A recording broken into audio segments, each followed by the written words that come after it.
look, I want Harris to take something out of Warren. I think that's good for Sanders. I also think Harris, I was absolutely right about Beto. I was definitely wrong about Harris. I really thought she was a much more formidable candidate, like significantly more formidable candidate. I frankly think the world would be a better place if she was like as formidable as Joe Biden was, and there's no chance that that's going to happen. I mean, Jesus Christ, not at all. I don't know what the hell is going on with her. So she's all set up. The body language is strong. She's talking about two-tier justice system, and of course, like, wow, the lady who arrested truant parents but let Steve Mnuchin walk free is talking about two-tier justice system. Okay, hell of a stretch, but let's see what she's got. And then it's a Twitter ban. And what's great is you can literally see Warren smirking because it's hilarious and embarrassing. But her and her campaign, I don't know. I mean, ultimately, it is up to her, but like, I mean, she's stumbling, and judging by Twitter contact, her surrogates are out of their minds. Very dumb people. Stupid people. Not good. Kamala, he had said, she was like, who are the dumbest people in the most disastrous campaign of 2016? I want them. And here she is still trying to push this even after the debate.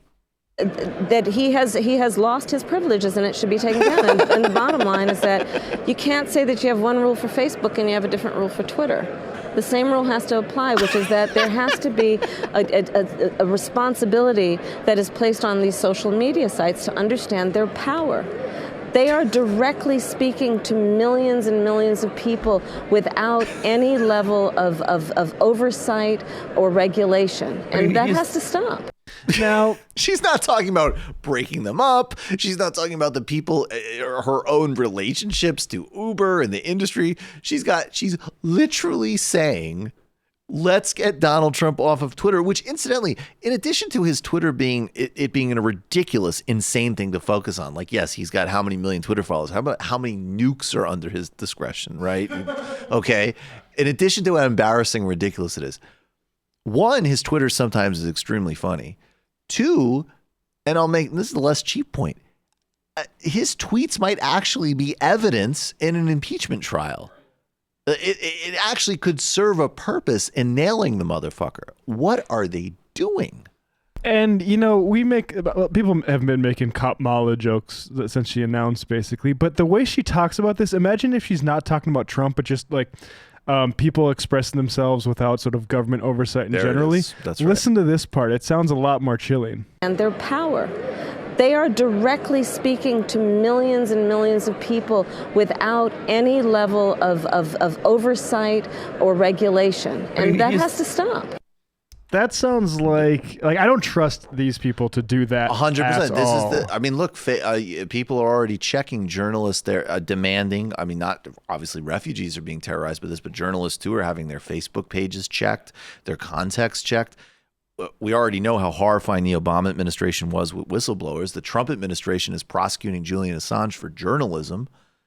Kamala Harris would be horrifying on journalism and civil liberties. She wants to be the sheriff of posting. Yes. I mean, this obviously, you're right. I mean, there is a serious point to it that's actually incredibly chilling and dangerous. All right, let's do. All right, Brad Hominem. Josh, you aren't the only one who felt like that. From the 847, we stand with Elon, not me, us. What are you looking for, Matt? So we have just more of the surrogates like losing their minds over this. Okay, stuff. let's do similar to this. Okay, so behold this amazing exchange between BuzzFeed Ben and the Kamala Harris aide. Okay, so right. I'll take this part. Okay, who are you? This is BuzzFeed. This is a surrogate of Kamala Harris reaching out to BuzzFeed Ben about a campaign writers, BuzzFeed journalists. Okay. So, hey, I have talked to her directly a few times when she's tweeted out stuff like this, and I told her I was glad she deleted this tweet, but this kind of stuff is just a really horrible look for you guys.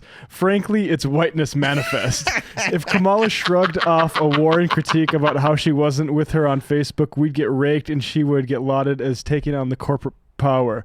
The blithe mockery here of Kamala while lauding Warren style is just not up to par. Oh my God. I say this to you just to be super frank and because I really like your guys' work, the platform and your reporters. We work well together across the board. I believe that. I'm glad they don't think we work well with them. Yeah, we don't work well.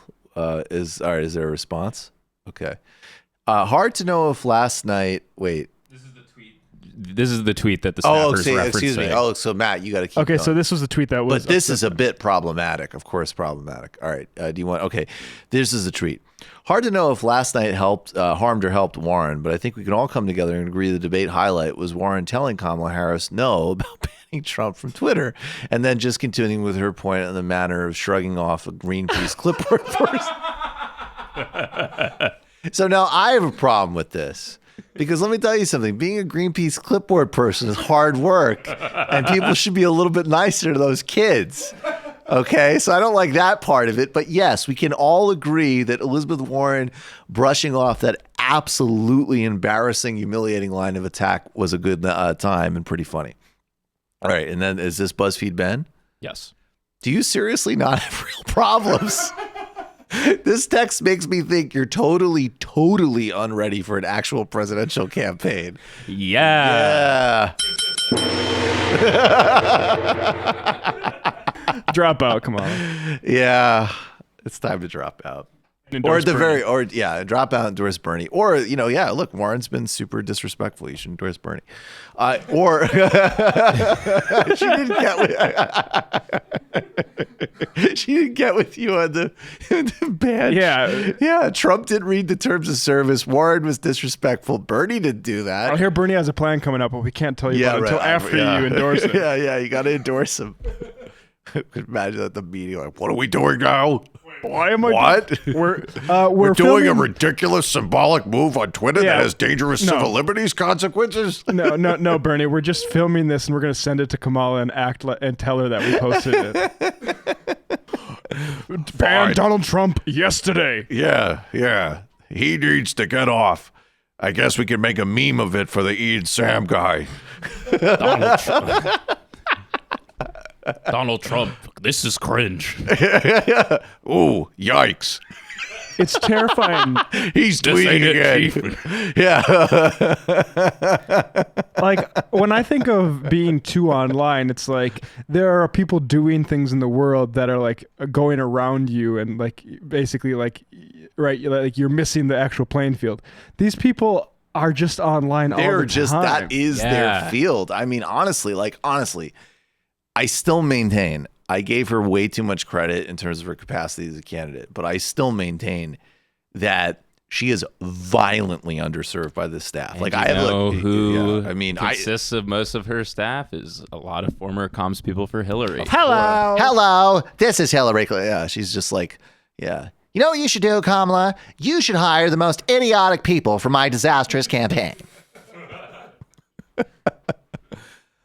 You're a young, talented candidate who appeals to the corporate ring of the party because of your right-leaning record, but also has charisma and a potential broad appeal. What you should do immediately is hire a bunch of complete weirdos who fucked up my 2016 campaign, who'll turn your campaign into an internet meme joke. You always wonder with the Clintons. I wonder what it's like. We need to stop Kamala because if she finds out we did in Haiti, you never know.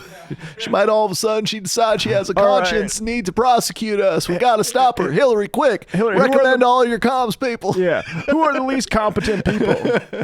Who was that Ian Sam guy that kept on trying to do funny, stupid pictures with you from BuzzFeed that even you had the good sense of turning down? Is there any way we can get him to work for her? What if she finds out we did in Haiti? Who's that woman that got you on Ellen doing a dab? Who's that one that taught you that godforsaken nay business? Get her to Kamala Harris. Who's the one that came up with that chilling in Cedar Rapids on the Snapchat? Just like, hey, Put I him don't all want on Kamala's team. Hey, I mean, if you think about it, he fired Comey, he gave us tax cuts. What the hell are we doing anyways? Trump 2020. He's less corrupt than the Democrats. He's less corrupt than a Democrat because, believe me, with us, it's structural. At least in his case, it's honest. All right, we want to stop Kamala. How do we do it? Quick. I guarantee. Just use our people. Yeah, Hillary said, I wanted to get Ian Sams to Bernie's campaign. Bernie's got too much integrity and intelligence for that. He won't take Ian Sams. Now, quick, who are we going to bust this grenade on? They do like a process of elimination. It's like, what about Warren? She criticized me for the bankruptcy bill.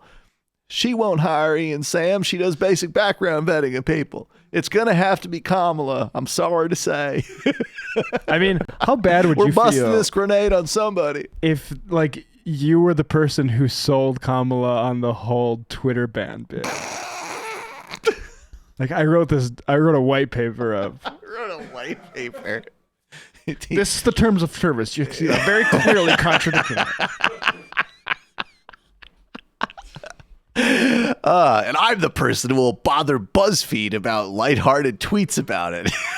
We really will seem like we're up to date on the most important It is issues so facing crazy us. to go to like the biggest guy at a huge media company and be like, listen, this tweet is out of bounds. Listen, here's an opportunity for you to very easily look like a good guy and defend one of your staff, because this is the most petty, embarrassing complaint that you will ever get from a campaign. I mean, what business do they think they're in where it's like, you tell a media company, like, we think we work well together. We want to continue. Like, you're a trash campaign. Media companies don't care about you. They'll forget about everybody that was working there will forget about your campaign in like 3 years. Yeah, you better. And by the way, you better mind your P's and Q's, because I think a not inconsequential number of these comms people will be submitting BuzzFeed listicles for a job in a couple of months. So you better be polite. Dark places.